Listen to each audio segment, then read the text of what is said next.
All right, I'm gonna tell you guys something. Life is going to throw hurdles at you, and the only thing that you can really do to defend yourself against all that stuff, and I'm gonna tell you like this straight up, you guys got a plan. I'm gonna tell you why plans are important. The first reason, if you were in a crazy situation, let's just say the house is on fire, okay? Do you want to be in a house that's on fire with no idea where to go, no idea where the fire extinguisher is, and no idea who to call?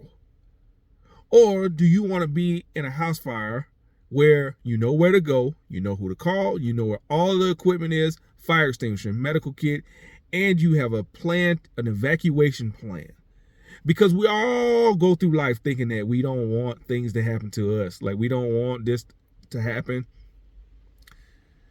But what you got to understand is that life is just going to happen. It's going to throw these curveballs at you, and this is why you need to plan. This isn't just for emergencies, guys. This is about your finances. This is about your personal growth. This is about your workout routine. This is about even the time that you spend with your loved ones. Plan, plan, plan, and leave room for spontaneousness. I can't express to you how important that is, because if you leave room for being spontaneous, then you can feel like, oh, well, I'm free to do whatever I want to do. But you need to have a plan.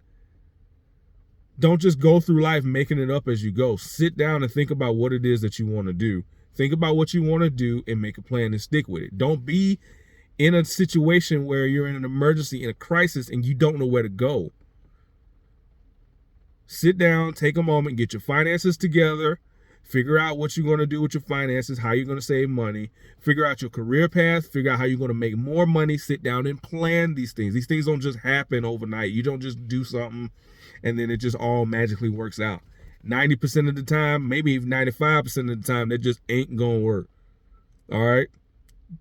Don't sit up here and act like nobody ever told you, because I'm telling you now, I've made this mistake before. Listen to me. Planning works every time. Every time. I'd rather have a plan and not need it than to need a plan and not have it.